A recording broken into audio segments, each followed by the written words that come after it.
Damayanti, you're on mute. Kindly unmute. Very sorry. Good afternoon, everyone. I, Damayanti, and my co host Anvesha welcome you all to the virtual national conference Unwrapping the Conversation Around Menstruation to showcase how social political interventions and legal policies can create an enabling environment for menstruators. Let's all hear the welcome address by Richa Kumari. Richa, over to you. Welcome the challenges. Look for the opportunity in every situation to learn and grow in wisdom. Good afternoon to everyone present here. I welcome you all to the virtual national conference organized by Project Vedana of SarkariSchool.in and We Citizens Foundation. It is my honor to welcome all the eminent speakers from across the country from different walks of life who have gathered here to share their knowledge and vast experience with us. The theme of our conference is unwrapping the conversation about around menstruation. The main focus of our conference is to spread awareness about menstruation by eradicating the old age myths and stigmas attached to it and initiating a conversation to normalize talking about menstruation. The title for this panel is How Socio-Political Intervention and Legal Policies can create enabling an environment for the menstruator. Our esteemed panelists will shed light on this topic. In this panel, we are inviting legal practitioners and expert in-laws who will properly explain the importance of knowing our rights and the benefits of these schemes for the for the upliftment of upliftment current of current situation situation of of menstruators menstruators in rural as well as as other well as areas. other areas. Thank you again for taking out your valuable time and being a part of this important initiating panel discussion. I hope everyone who is with us today and is a part of our conversation comes off being inspired and more knowledgeable on this topic. Thank you.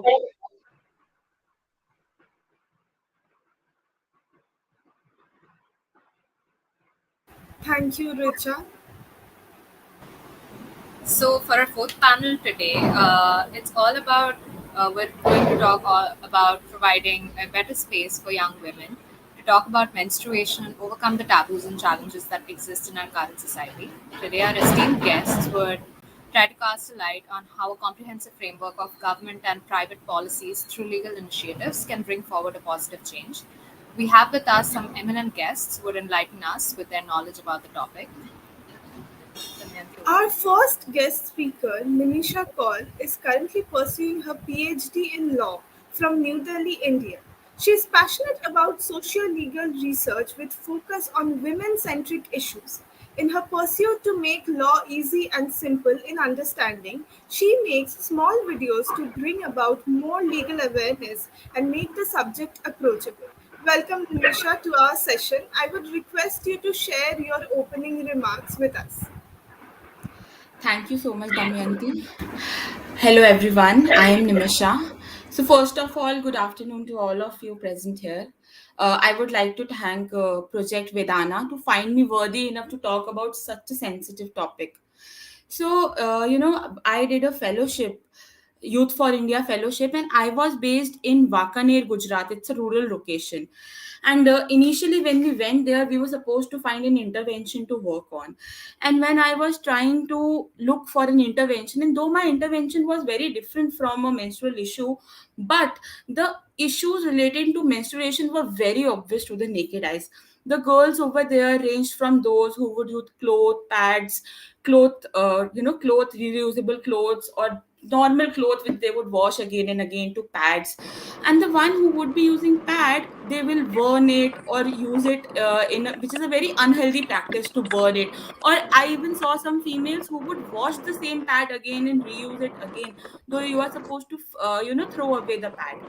On the contrary, the females who would use clothes would wash it but will not put it to dry in the sunlight, because they were very fearful that the male member of their family will get to see it. So when they would put it to dry, they will put it under some other clothing and direct sunlight would not reach it. So this way they would invite infection. The common thing about both of these situations was that Mahavari, that's the word we use when we talk about menstruation in rural India, Mahavari, it was considered some kind of taboo in their head, and they cannot talk about it to anyone, but especially to the male members. And when they would be menstruating, and if a male member would find it out, it would be very embarrassing for them. And the practice was also there of using ash or sand. Some areas even had that practices. So the local NGO with which I worked at that point of time, its name is Aga Khan Rural Support India. They were working, and they would regularly hold health camps and awareness camps in various villages. Now, menstrual health management, and it includes multiple areas like education, access to menstrual products, services, facility, safe disposal, gender equality.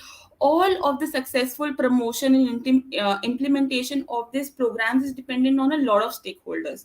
So the successful implementation of this policy depends on a lot of ministries, institution, non-government actors, and these roles and responsibility cannot be executed in isolation, but rather only in collaboration, when all of these stakeholders come together, like the Ministry of Health, Ministry of Education, Water and Sanitation, Women and Children, etc.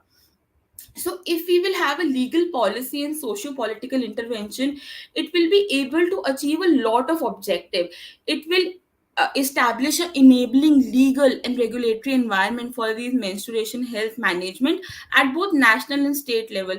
It will also ensure that all these myths, taboos and stigmas are addressed, not just with girls and women, with also with men and boys.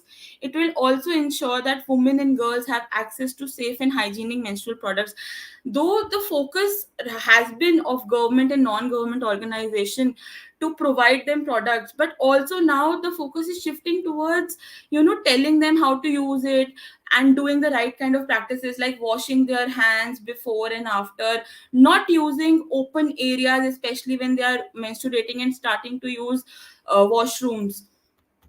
But the most important thing that these policies will do is it will establish a functionally effective monitoring, evaluation, research and learning framework, and it will ensure maximum accountability when these policies will be implemented at all levels. In India, recently last year, the Gujarat High Court had passed guidelines to the state government with a view to prohibit this social exclusion of women on the basis of menstrual status. And it also asked the state government that it should the menstrual status through various medium and posters should be put at public places. Awareness should be spread. Hygiene should They should be told why hygiene is important. Also, and the problem which happens is that the mothers are also not aware, so they are not able to pass on a lot of information to the females. That is the reason the government need to take this in hand, to educate them, increase the role in decision making and things like that. All these were guidelines of the Gujarat High Court. So what happened even in Vishaka guidelines, which later on turned into a act of prevention of sexual harassment act. In the same manner, these guidelines can be used, and something concrete can happen in the future. So that is the reason I think policies are important, because accountability will happen, and accountability, and there will be an authority managing all of it at national and state level. So thank you, that would be my input. Thank you, Nimisha. That was a really fresh perspective. Now, I would like to introduce our second guest speaker, Megha Gatoch. Megha is a firm believer in making each pillar of our society responsible and more aware about women's spaces, and she wishes to create a world where uh, women are safe, be it at home, school, college, or office, as there's a dire need to bring more acceptance for women's rights. She's the founder of Umeed, Ray of Hope, and has been associated in training kids in government and public schools. Welcome, Megha, to our session. I would request you to share your opening remarks. Thank you so much, Anvesha.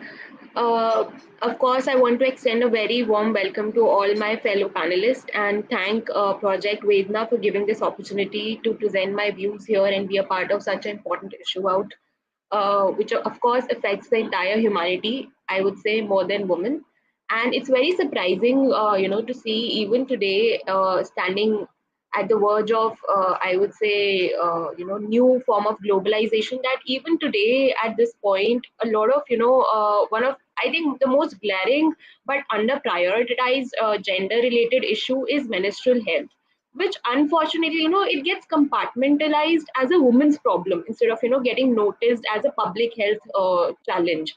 And of course, this is one of the, I feel personally, that is one of the biggest barrier into nation building, because until and unless we address this right from the, age when a girl starts her periods to the age, menopause happens, the entire cycle she is giving, to the society for hiding away this issue is surprising even today. And this is not just restricted to rural, but also the urban space, be it school, be it college, or be it the office professional working space.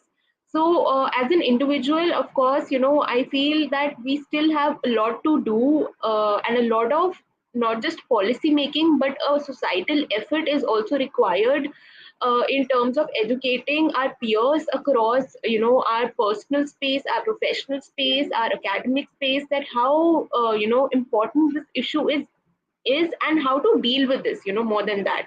Because still a lot of people, despite knowing it, maybe, our fellow friends around, or, teachers, they would not really know how to react or how to help the child in the school or even in the college.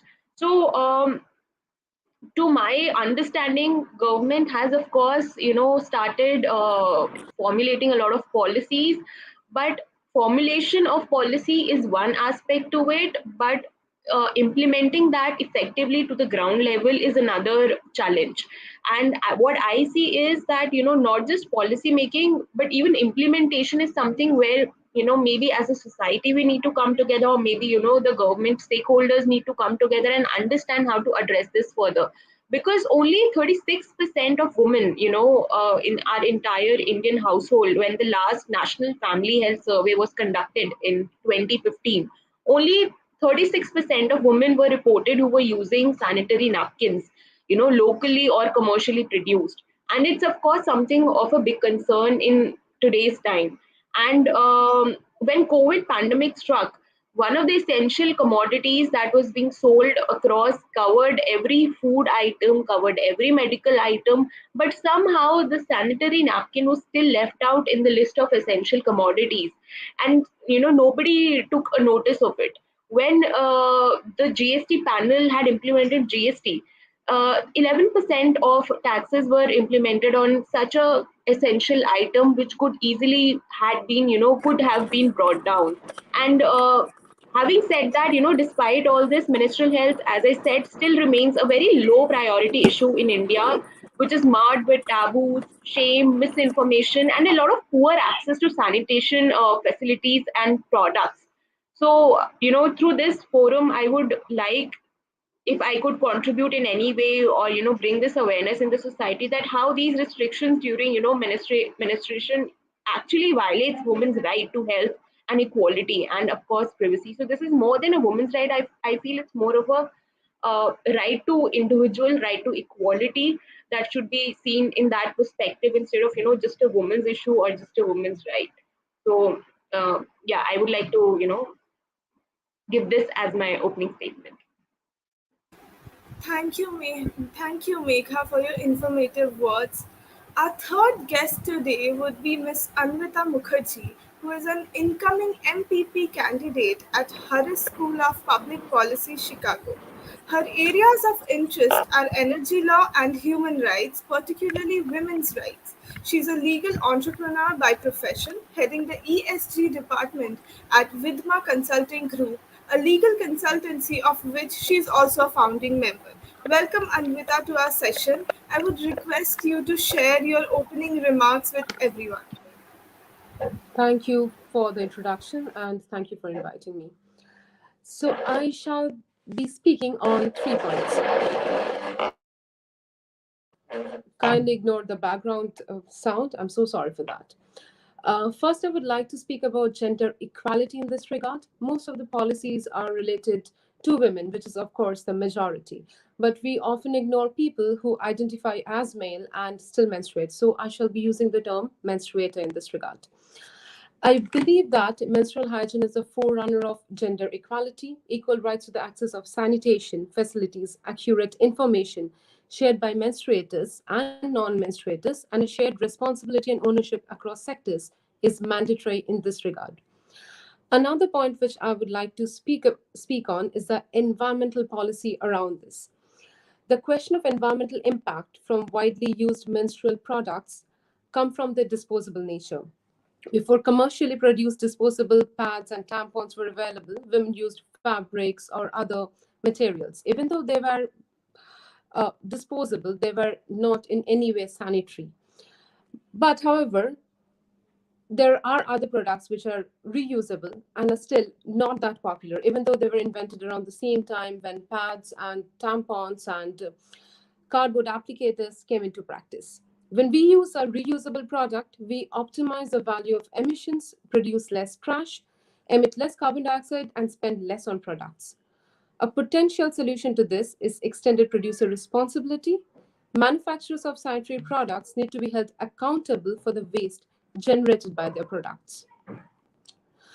The third point, which I would like to speak on, is gender inclusive policies. As I already mentioned, there are marginalized communities who are often ignored and left out from these policies.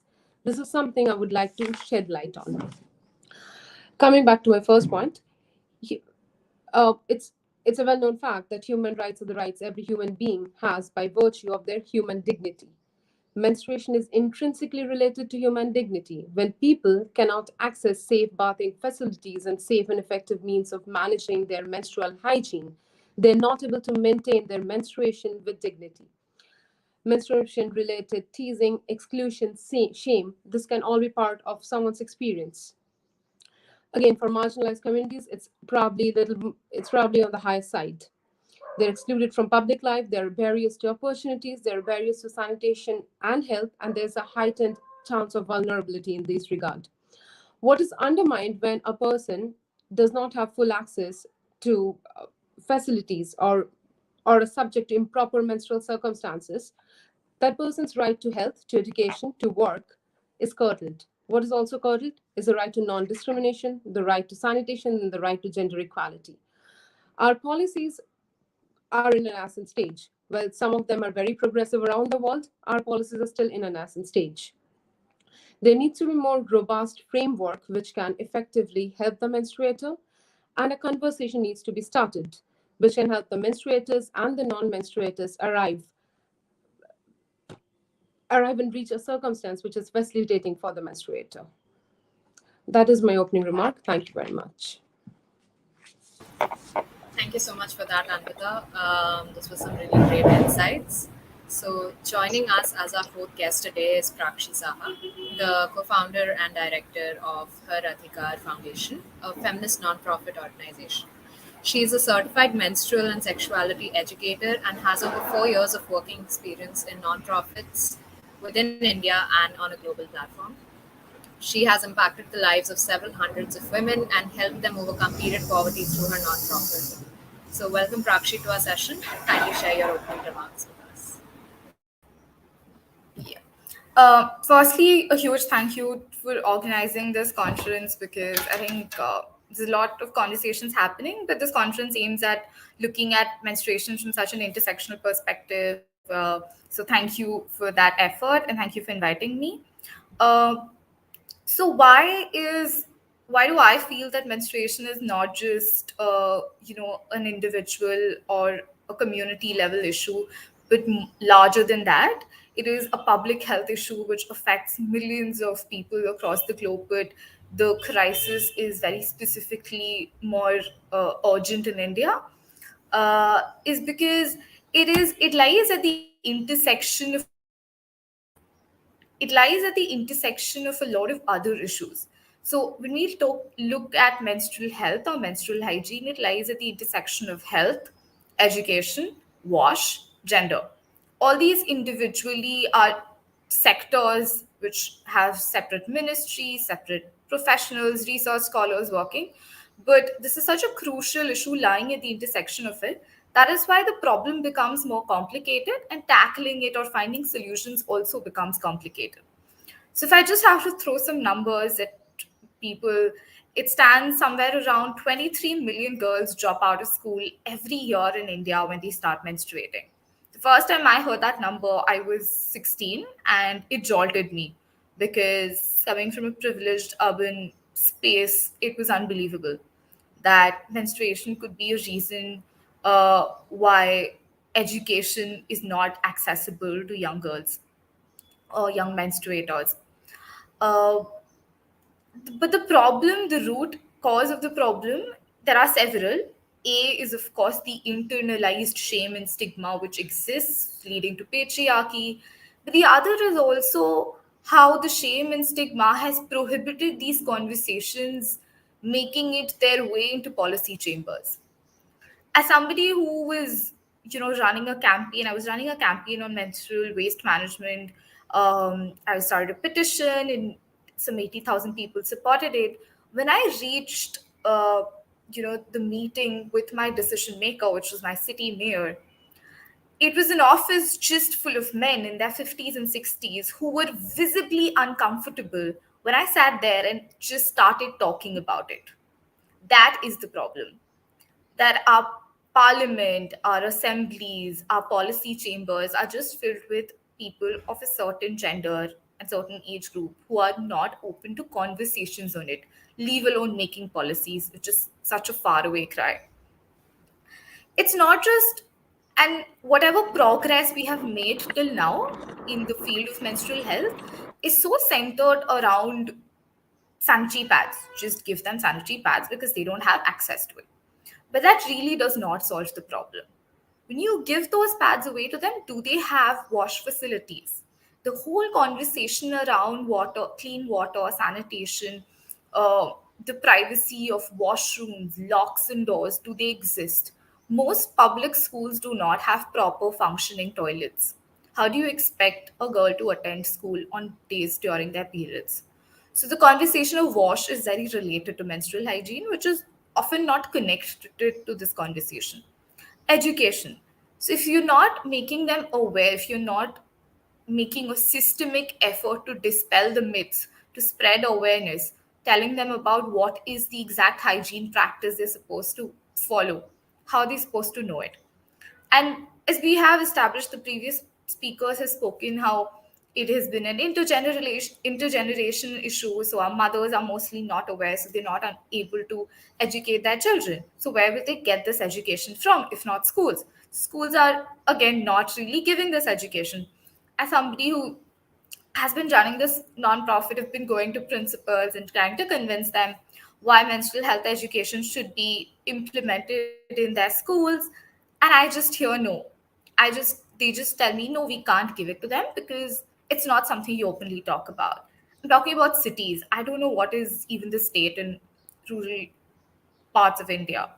So the problem is so deep rooted, and it just has so many parts to it that it becomes a lot more difficult to tackle it or to solve it. But if I were to come up with socio-political interventions or policy measures which might help the cause a little bit, like as recommendations, I would like to end by saying it's very, very important to have compulsory menstrual health education in public schools because schools are a very important stakeholder. If you introduce a curriculum or you sensitize the teachers, it can reach millions of people at once. So, targeting schools is an important stakeholder to spread menstrual health education, to ensure that public school washrooms have clean water, they have functioning toilets, to ensure that period products are available at subsidized rates. Also, the conversation around sustainable menstruation. I feel the whole, like, too much importance is given on sanitary pads, even for people who are using cloth pads. Just telling them what is the right hygiene practice to use could be so important. I know, so many self-help group run by women are stitching cloth pads. It's not just providing them with employment, but it is also creating a sustainable period product. But just telling them what is the right hygiene practice could be so government should encourage other sustainable methods of period products as well, and not just give them sanitary pads, because then again the whole conversation around menstrual waste management comes, which is like a very different conversation, but it's all these are so interrelated to each other. So, policy intervention, some things I know so much is being done by nonprofits, by individual activists, community organizers, and I'm so grateful for people in the social impact sector doing incredible work to make a change. Going to slums, young girls out there are doing so much work, but it is only so much that individual efforts can impact. When it comes down from up there, a policy is implemented, it has a trickle down effect and it also has accountability. So if it's a policy which the government implements, people know it has to be implemented. It's not a choice. It's not, and the scale of impact is also going to be large scale. So it's high time that it's just individuals who put in all the effort to solve this crisis, because it is so large and it is a multifaceted crisis that it needs intervention from every side of policy making. As somebody previously mentioned, it's the health ministry, the education ministry, the women and child development ministry. All of them need to come together and find a solution to tackle all the intersectional problems which come along with menstrual health. Yeah, thank you. That was very inspiring, Prakshi. Now I'd like to invite our fifth guest, Miss Diksha Dadu, who is a lawyer by profession and the founder of Arpan Prayas Foundation. She has been conferred with Award of Excellence by Earth Survivors Foundation, Gandhi Peace Award for her contribution in social service against COVID-19, an exclusive award, Kalki Gaurav Samman, by Kalki Foundation for her role in nation building and helping people. She also featured in the Hindustan Times as a lockdown warrior for reaching out to the needy during this pandemic. Welcome, Diksha, to our session. I would request you to say a few words about yourself and the topic. Thank you so much for the kind and generous introduction that you've given me. So, during this conference, I'll be speaking on 4 pointers and I'll be laying down right now.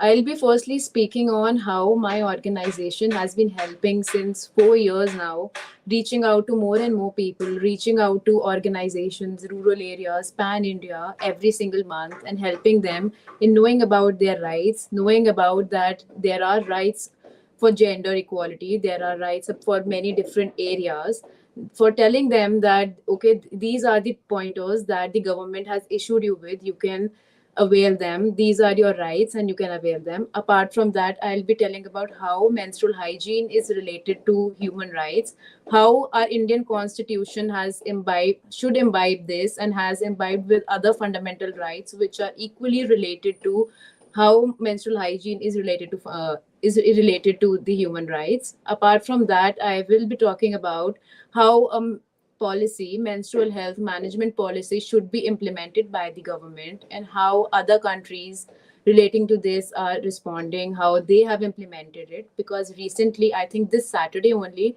the Maharashtra has implemented this particular guidelines stating that they will be issuing and giving to below poverty line women for 1 rupee the sanitary pads. But the question is not just providing them sanitary pads. There is a bigger question, and that question is, do those women know how to even use sanitary pads? Because during my tenure and since for 4 years now, whenever I've been going to these rural areas, I've observed this one thing: women don't know how to dispose of a sanitary pad, let alone tell them that there is a menstrual cup available, because they are not even bound to use a sanitary pad. The people around them, especially the male members around there, they are not comfortable with, okay, there is a sanitary pad they can use. Because during whenever we used to visit these different places, especially rural areas and villages, Adivasi centers, there was one thing that I realized: that women are not accustomed to using a sanitary pad. They are not accustomed to using these technologies that are now coming, these products that are coming. They have been using banana leaves, or they have been using muds, which are causing them different problems. So I'll be addressing how us as an individual, we as a community, and NGOs and other people around us can help with that. Thank you so much. Thank you, Diksha. That was very inspiring. Now I'd like to introduce you all to our sixth and last guest, Neha Singh, who is a practicing advocate presently working at Legal Consultant, Department of Prohibition, Excise and Registration, Government of Bihar. Neha takes keen interest in menstrual, sexual, and reproductive health issues, and for the past 2 years, her organization Bleeding Blues is working to end period poverty in rural areas of Bihar. Welcome, Neha, to our session. I would request you to say a few words about yourself and the topic.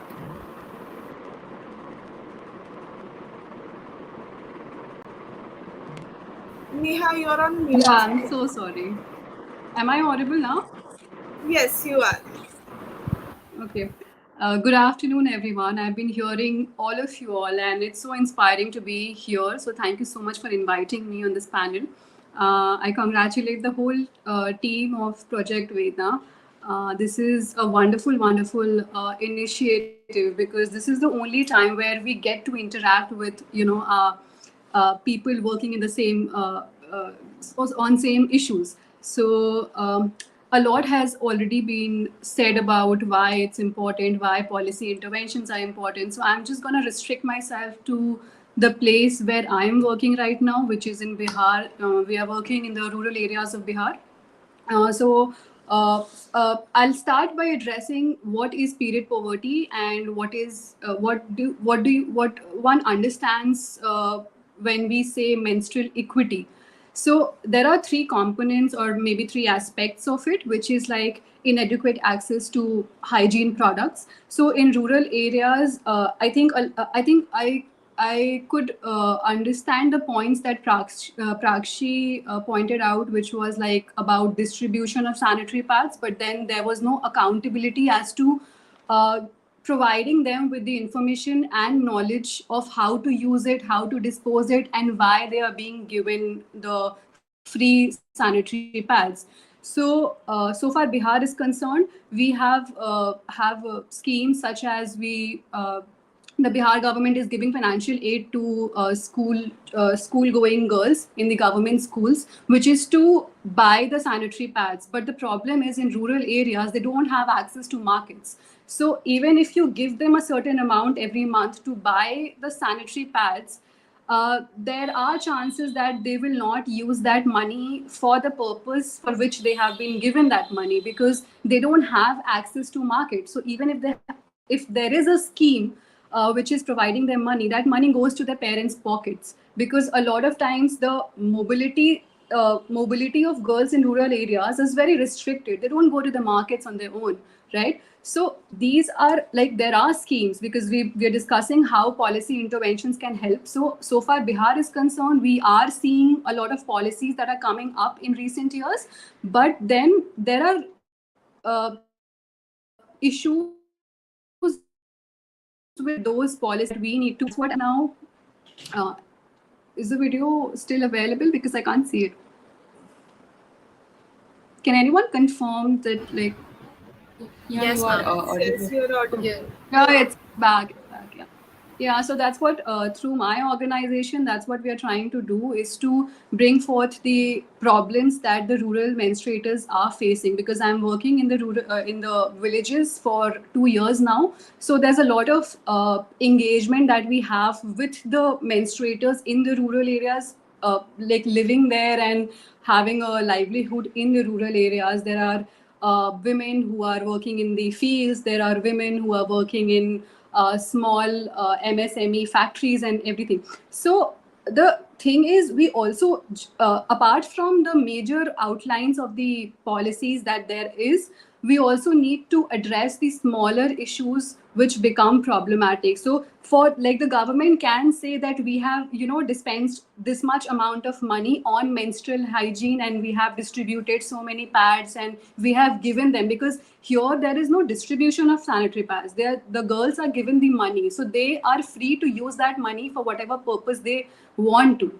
Because, so unless you make them understand why this money is being given to you and why it's important to spend that money on that particular thing, I think we won't be able to, kind of find the solution. So I think that is also an important aspect.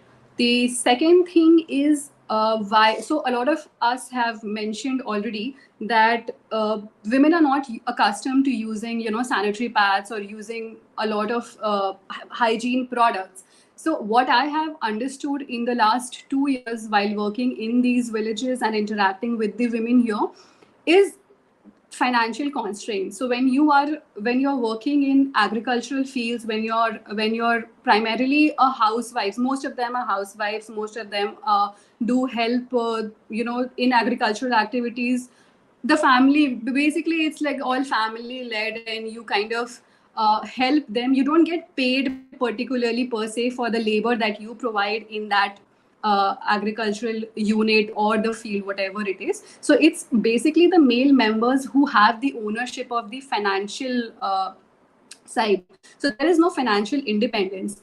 And generally the families have like 3 4, or it's joint families. A lot of times in the rural areas it's either joint family or they have 4 5 kids. So there are competing problems waiting to be addressed in the family. There can be health, there can be multiple issues, their education. So a lot of times it's not their priority. Like the menstrual hygiene is also related to the economy.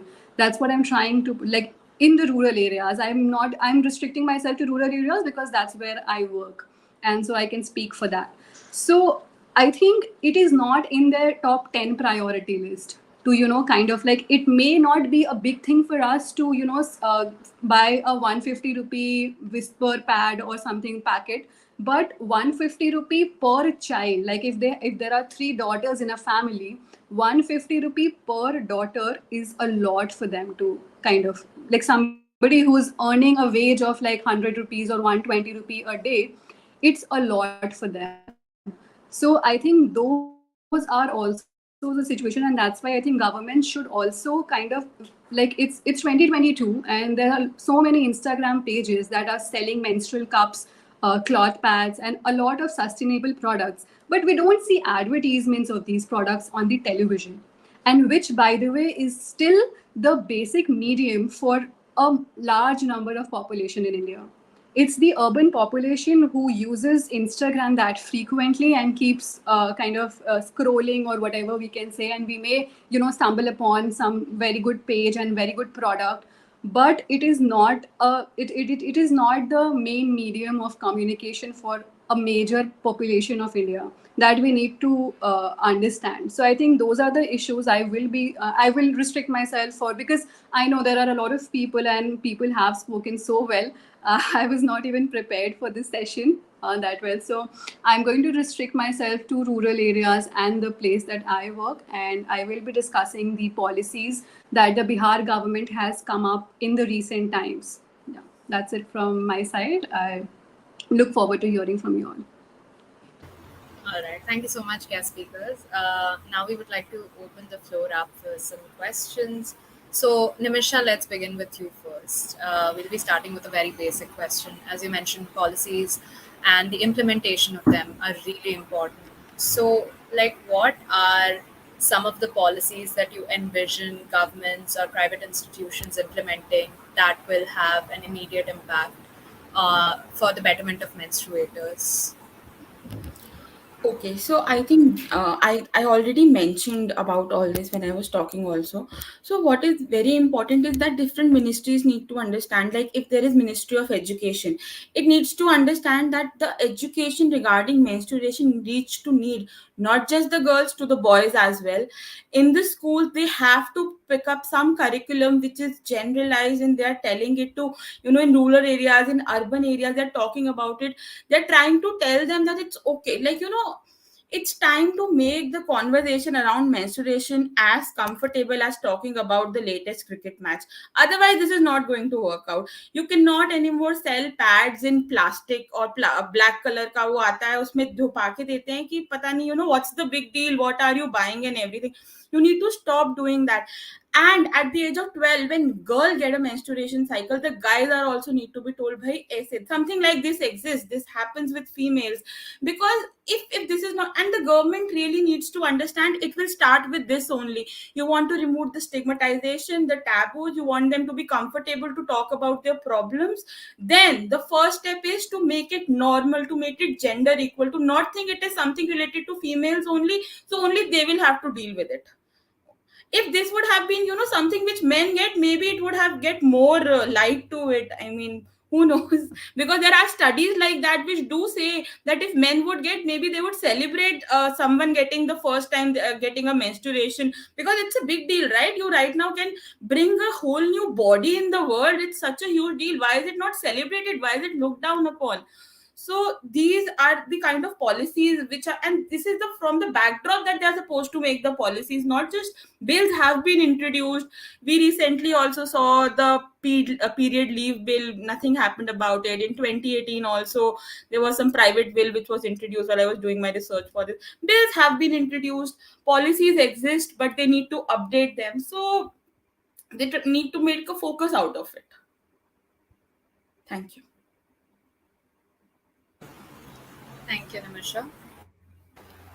Moving on to Megha, I would want to ask you, menstruation is a natural phenomenon, right?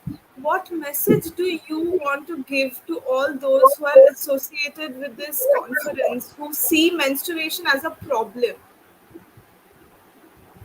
So, like you said in my opening statement, that right to I would say equality also extends its arm to right to menstruate, I would say, for women out there. And this is why this is no more a problem or a taboo in urban spaces and rural spaces, is only when we as a society, as government, and other stakeholders come together and make not just policies but also focus on implementing them effectively. Because I've been associated, since my school days, I've been very active with respect to voicing out a lot of societal issues. In college also, I started my own NGO. As of now, I'm with my professional capacity working in a corporate, and I see there is, of course, a lot of change that has happened, but at the same time, still a lot needs to be done at an individual level. Why I would focus still on individual level is, no matter how many policies are made, as my fellow panelists also agreed that yes, maybe policies have been made, but still people don't know. I mean, women don't know how to use sanitary napkin, no matter how much distribution has been done. So I would say in individual capacities, that awareness needs to be, conducted. People need to be made aware of this issue, and rather issue. I would say this is more of a natural process, and this should come across and be made aware about to the other sectors of the society, that this is something very normal, and how you can make the women out there more comfortable when while she's on her periods is by doing so and so things. So when I've been in corporate, I've seen that change, that how since last 3-4 years, there was a time when people used to see that, oh, she's a female worker, she's right now not in the good state of mind or good health because she's down, give her a leave. She was often ridiculed about this, that oh, she's good, she's made fun of that, oh, you're taking a leave because you're down, oh, your mood is not good, is it because you're down, is it because you're on your periods? How normal mood swings were associated with periods, and now when a lot of companies have officially declared 2 days or 3 days of leaves for their female workers when they're on their periods. So of course, things are changing, but at the same time, how things will get better is only when in individual capacities, not just women. But I would have loved if I would have, here a male panelist also talking about how normal, periods are, and how we can make menstruation more accessible to other parties, other females, or other, people in the urban or rural spaces. So I think more than women now, it's time to educate men out there, right from the tender age of class, sixth, seventh, when people are just entering their puberty, making them more comfortable with this topic. I think that's the need of the hour. are rather than focusing a lot about making new policies and doing nothing on the ground level. So in my opinion, this is something that should be done. Thank you for sharing with us your wonderful thoughts. All right, so next we would like to move on to Anvita. As a lot of our guest speakers have mentioned, that the government has implemented quite a few schemes and policies to deal with period poverty, but most of us like barely have any knowledge about these. So I would like you to explain a few of these policies in brief and like share what how they can work towards the betterment of our society.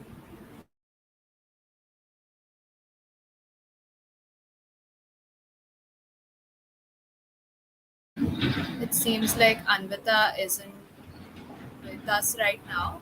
Uh, Damayanti, can we move on to the next question then? Yes, sure. So my next question would be for Prakshi. My question is this, that even in the 21st century, women are treated differently than men. Hence, gender equality is the need of time, right? Do you think gender equality has some role in female welfare and changing the perspective of society towards menstruation? Thank you for the question. I think patriarchy is the root cause of everything that we're discussing, every problem that exists. If we try to trace back why did menstruation become a taboo, why is it such a shameful affair, is because a huge deal of shame was attached to women's bodies, right? That comes from patriarchy. Just people like men in power wanted to attach that shame to women's bodies so that they could control choices. It just starts with menstruation, our sexuality, the choices they can make about their own bodies, what they do with their uteruses, abortions, just attaching shame so that they could control choices women make about their own bodies, so that women do not have bodily autonomy. That's basically the root cause of why all this exists. So clearly, if we have to tackle it, we have to look at it from the lens that gender equality, if the world becomes more gender equal, this shame around menstruation will also not exist. It's just a natural phenomena of that. How do we go about it is just, I think, uh, there's no quick fix to to the problem. It might take a few years or decades, but if we start educating people from when they are very young. So things like menstrual health education or even comprehensive sexuality education to young adolescents, where you tell them that shame is not something you attach to your bodies. It's normal, natural. All of these processes like periods or sex or all of these things are normal phenomena. That's when maybe 10, 20 years down the line, things will be a little normalized. But yeah, the cause of it can be traced back to patriarchy, and the way to deal with it would be to educate young people like adolescents. Thank you. Thank you so much. It was enlightening to hear your speech. Okay, so moving on to the next panelist, Deeksha, we would like to ask you a little more about urban prayas and like what are the challenges and learnings that you've had along your journey.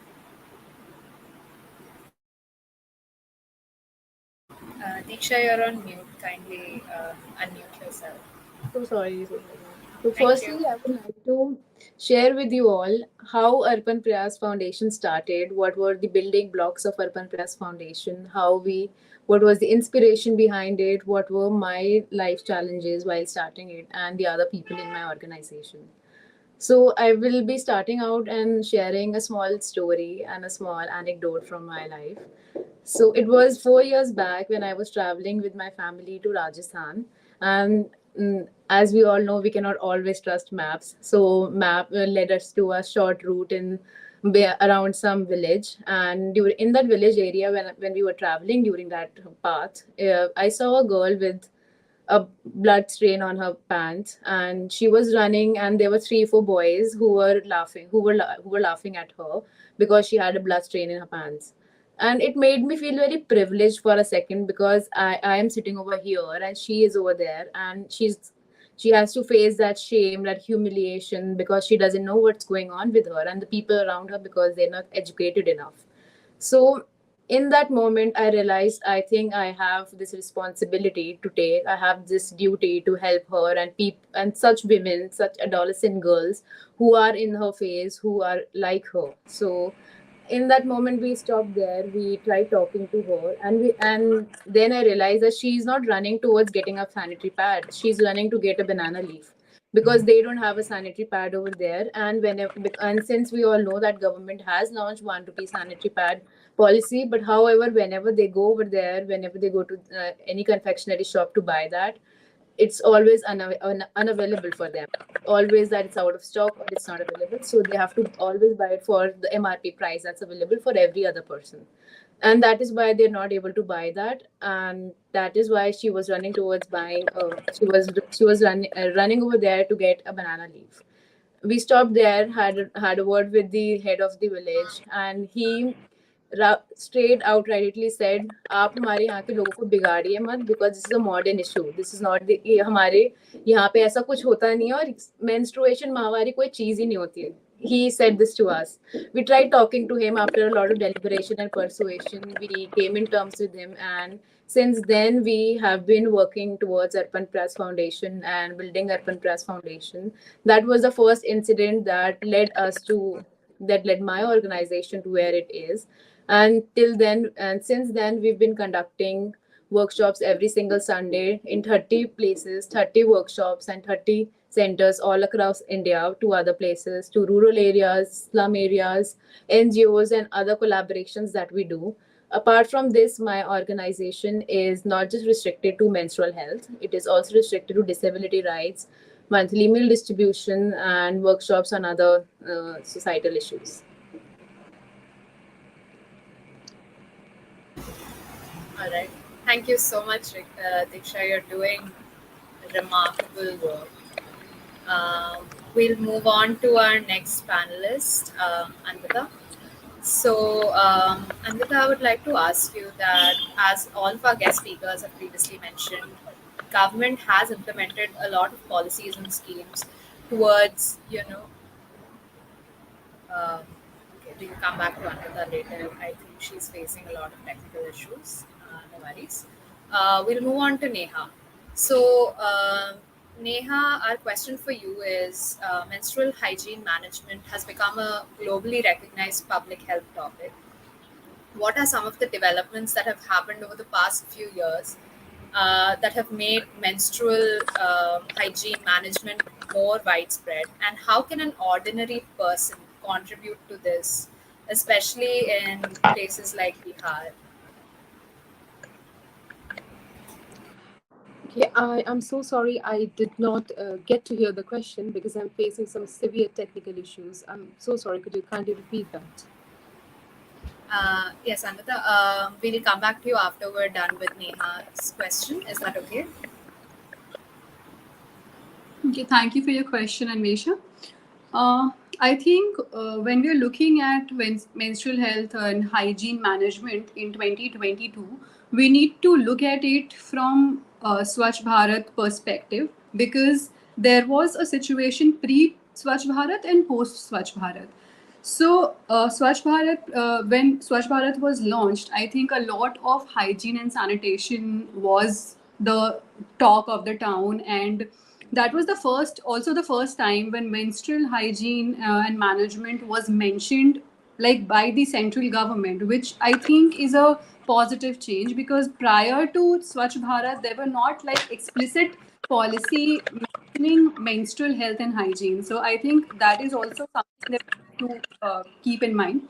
But at the same time, we also need to understand that sanitation and hygiene is a service-led industry. Like not industry, but service-led program or scheme, whatever we can say. Because even if I try to be, keep my environment clean, it still needs, that waste still needs to be disposed somewhere, like beyond my premises and the colony that I stay and the area that I inhibit, right? So it's a service led industry, and I cannot actually, even if I want to, I cannot do it like beyond a certain point, because that waste needs to be collected by the municipality, and I think for that the government is responsible. So I think the implementation is a major problem. Then there was I don't remember which state it was. I think it was Uttar Pradesh, but there was a red dot campaign. So while you were asking me what a ordinary citizen can do, so I think that was a very brilliant idea, that what you can do on an individual level is segregate the waste. While when you are giving the waste to the person, like in your building, the person may come to collect the all the garbage and everything. So what you can do is you can segregate the waste. You can segregate the menstrual waste, because that needs to be disposed of differently than your the regular, the kitchen waste that we have. So I think that is also something that we as educated people, we need to understand. And a lot of times, even in my locality, I see a lot of households just throwing away all the garbage in one. There's always, in every area, there's always one open ground where all the garbage goes in at least in tier 2, tier 3 towns, I would say. And in fact, I have stayed till January, I was working in Delhi in a law firm, and I have seen that happen even in Delhi. So I'm not going to blame the tier 2, tier 3 towns, but that is a common practice. And we, even the people who are educated, people who are from well-off families, even they get accustomed to it, and it's not an issue for us. So we can keep on getting on the panels and discussing things, but we also need to check our own households. So that is something that I would like to mention. Then coming back to what are the schemes that Bihar government has implemented. So like I mentioned, period poverty includes, access to hygiene and sanitation, which I mentioned about the Swachh Bharat, and even there are Bihar government schemes for collecting the municipal garbage, and then there is awareness programs and stuff like that. Then there is washing facility and waste management, which I think is a major problem.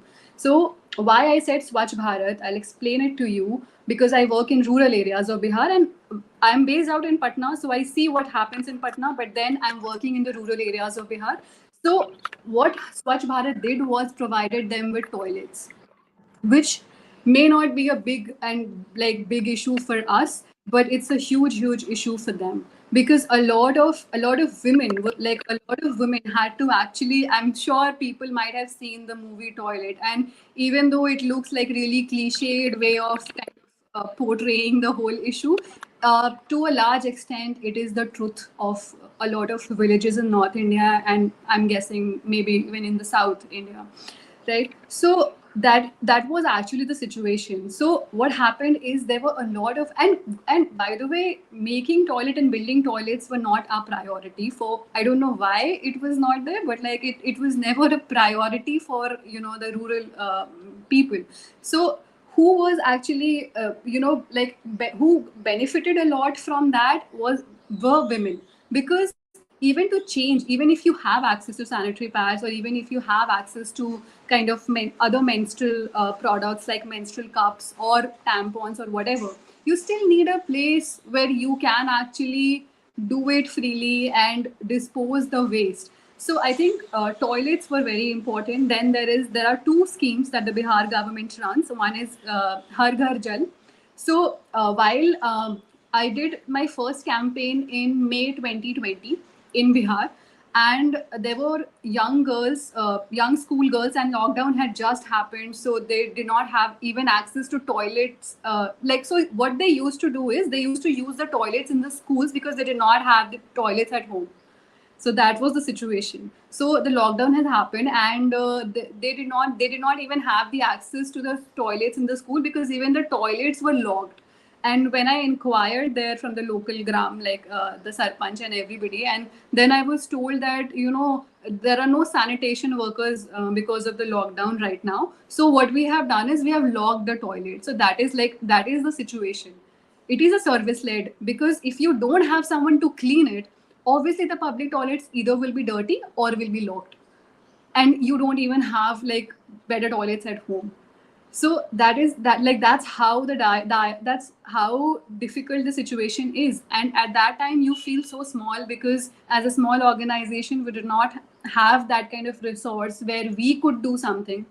But then there is this Har Ghar Jal. So like thankfully, so there was one issue with Swachh Bharat. So while they built a lot of toilets in rural areas, there were no water connection. Like there were a lot of issue for, like a lot of places did not have water facility. A lot of places had those dumping toilets. Like they built a temporary kind of toilet which did not, like the compost, or the, I don't know what it's called, septic tank basically, was not like adequately big, so it would get filled up. And if you don't have water, it was like worse than not having a toilet actually.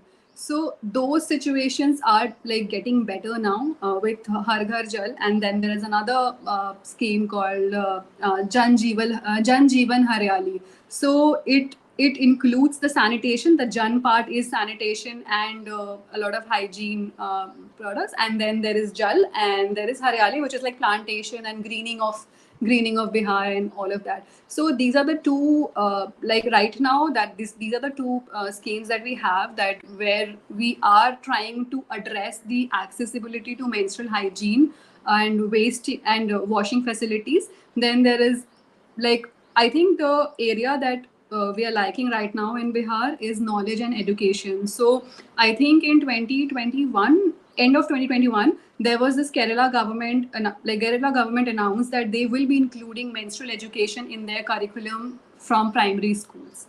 That was one of the schemes which I think was great idea, because you have to start young. Like if you try to talk to a 50-year-old that, like, now it's important to talk about menstruation, now, let's talk about this, it's not easy, because they have had their share of experience through life. They think this is the best, to not talk about it. So there is only a limited scope there where you can, tweak them into, like, the best they can do is be patient with you while you do it, and not kind of create hurdles in that. That's what I've seen in the first time I visited this village, which is in Vaishali. So, and Panchayat 2 is also trending these days, so I think I would just like end with that anecdote. So so the sarpanch there was a male member, even though the constituency is a women reserved constituency. So like the husband was actually doing all the official work. And when I went there and I requested them, I had a government official with them, and I had taken adequate permissions and everything. And when I approached them, so he was like, what do you want to talk about, where are you from? And he inquired like basics. So I told them, like, I want to talk to the sarpanch. And he got like really offended.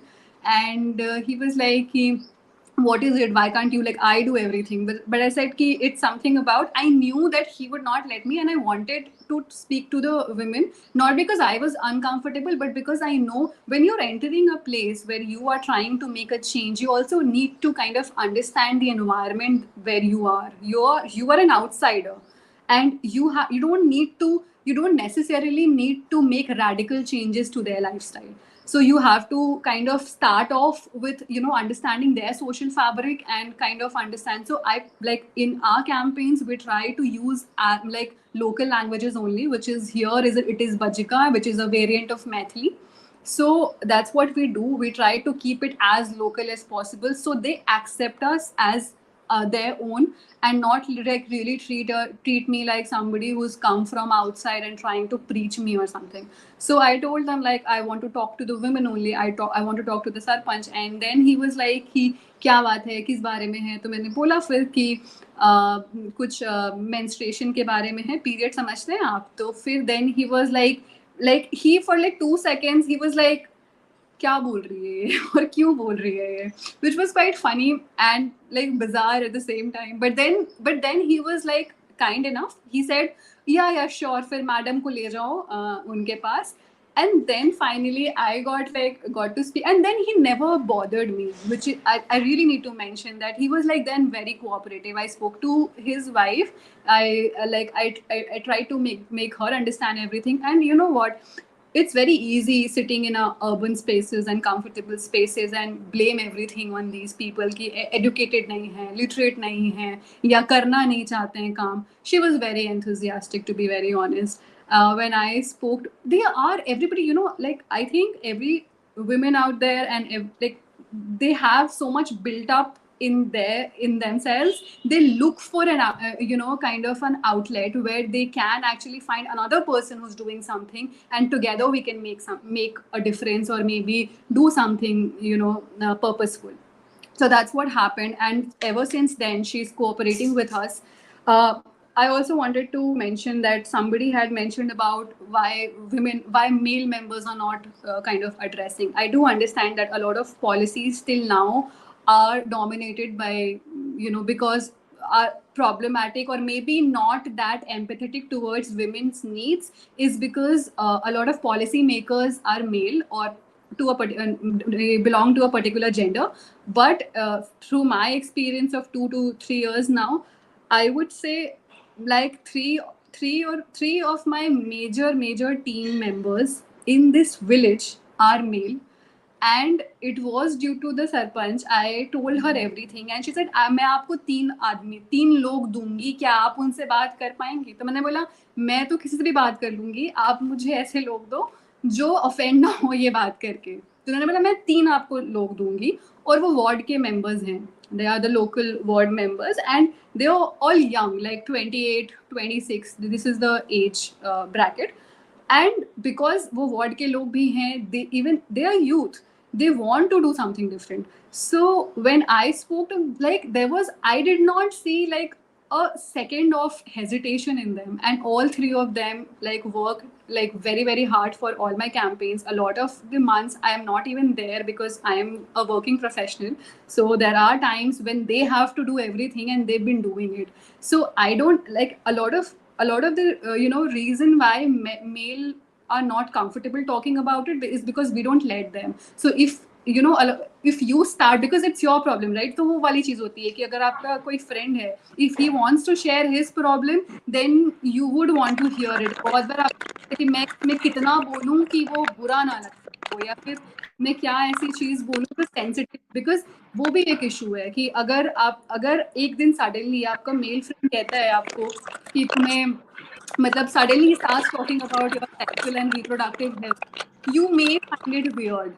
So even they face that problem कि मैं कहाँ तक, where is the line? They have a problem.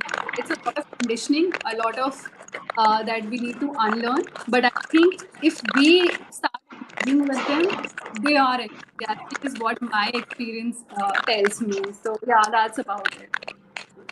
Yeah, I think we can learn a lot from your experience and from whatever you've told us. It seems like your work is, an example, a very good example of how we're moving towards taking the right steps and moving in the right direction, sort of towards making But the menstruation only, sort of. sorry to interrupt, Yes. but yeah, the only problem Go is ahead. having patience, because when Right. you're trying to take everybody on board and move towards like give a direction to the whole campaign, it can't be like something that you can do in one drive or two drive.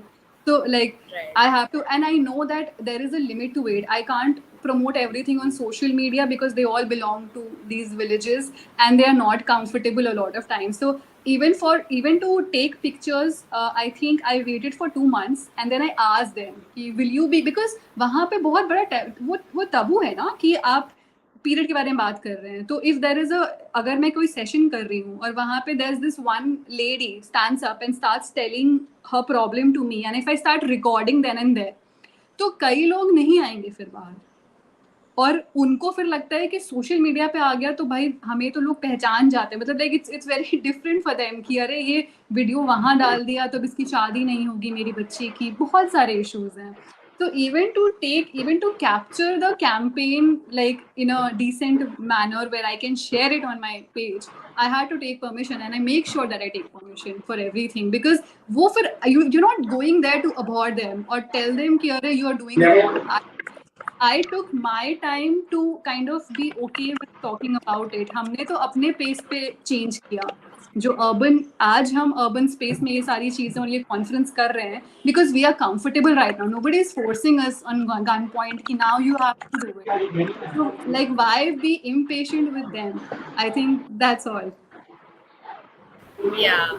So we're heading towards deconstructing those myths and those taboos slowly, which will make periods more accessible for everybody. And I think the work that you're doing is like truly remarkable.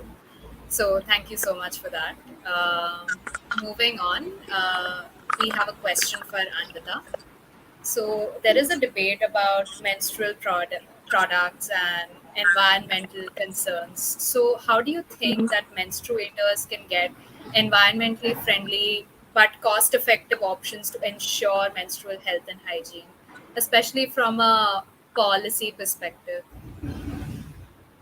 Okay, so when we say reusable menstrual products, we normally tend to mean cups, which are advertised of late all over the media. And I understand that people who live in rural areas do not really have access to these.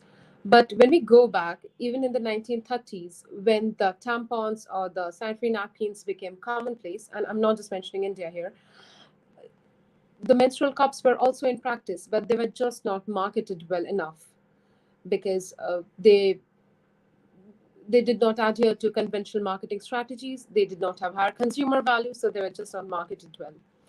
In my opinion, if instead of distributing sanitary napkins and tampons, we also distribute products which are more environmentally friendly, that they can be of help. The menstruator already has a lot on his, her, or their plate. We are not really putting the entire onus on the menstruator. This should be a policy of the company or of the entity which is supplying that, the government, the NGOs they're working with, or other entities involved in the entire process. And the onus should entirely go on the company which is manufacturing the products. Instead of marketing and manufacturing something which is non-biodegradable or non-compostable and needs to be bought again and again, we can well market something which can go on for, say, years. Some menstrual cups can be reused for over 5 to 10 years. So why not market them? Again, there comes the issue of when we are talking about rural populations, they're not even educated on how to use a tampon or a sanitary napkin. They need to be well educated on how to use a cup altogether. It was probably purely consumer motive that a lot of people, whoever did, switched to using sanitary napkins and tampons and just ignored the existence of a sustainable method altogether. An effective marketing is rather necessary. The onus is entirely on the company and on the supplier, distributors, the governments, the policymakers. All right. Thank you so much, Anvita. It is truly the responsibility of all stakeholders to come together and work towards eliminating this issue and making menstrual hygiene management more effective, in a sense. Absolutely. Uh, Handing it over to Damayanti.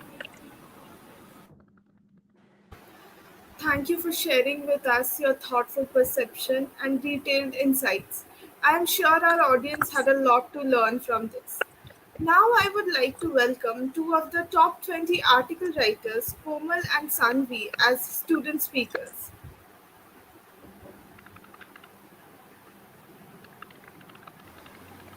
I think Komal has not been able to join us. Kindly go ahead and introduce Sanvi.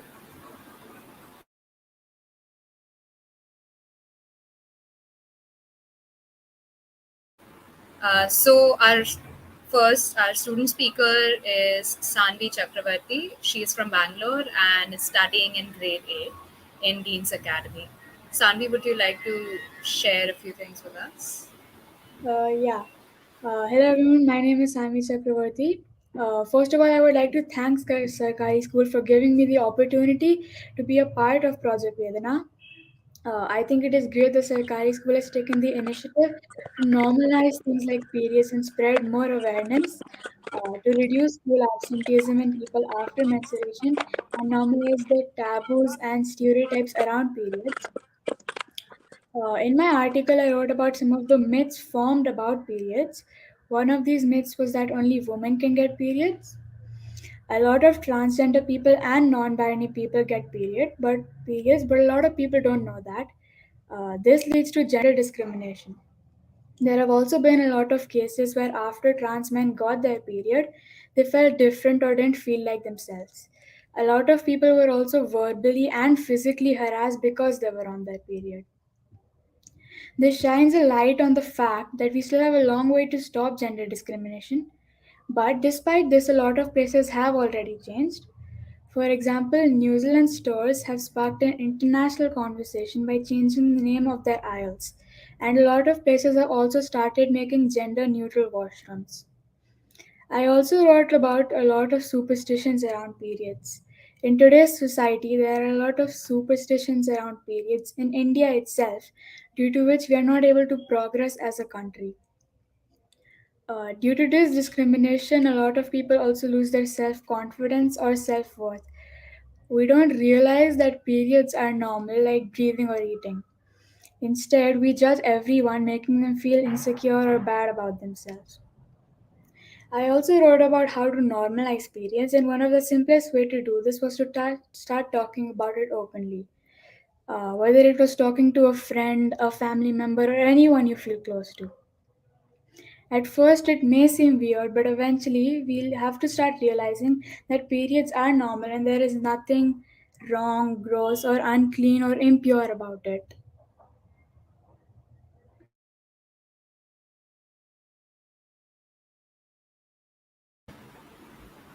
All right. Thank you so much, Sanvi, for that. We're really proud to be able to host such young minds, who have such brilliant ideas. Now, I would like to call Gauri to present the vote of thanks to all our panelists, speakers, and audience. Good afternoon, everyone. I feel blessed to give the vote of thanks to one of the greatest speakers who spared their time with us today, making us realize how socio-political intervention and legal policies can create enabling an environment for the menstruator. It was indeed a pleasure having Nimisha Kaul, Neha Singh, Megha Katoj, Anvita Mukherjee, Rakshi Saha, and Diksha Dadu. Thank you so much for being here and discussing our on topics various topics related to your field and our panel. Finally, I would like to thank each and every one from the team, including Ranjan sir, team leads, volunteers, and our beloved anchors for organizing such a wonderful conference. I now announce this session to be done, and we can now commence with our next session, role of youth in changing the conversation around menstruation. Thank you.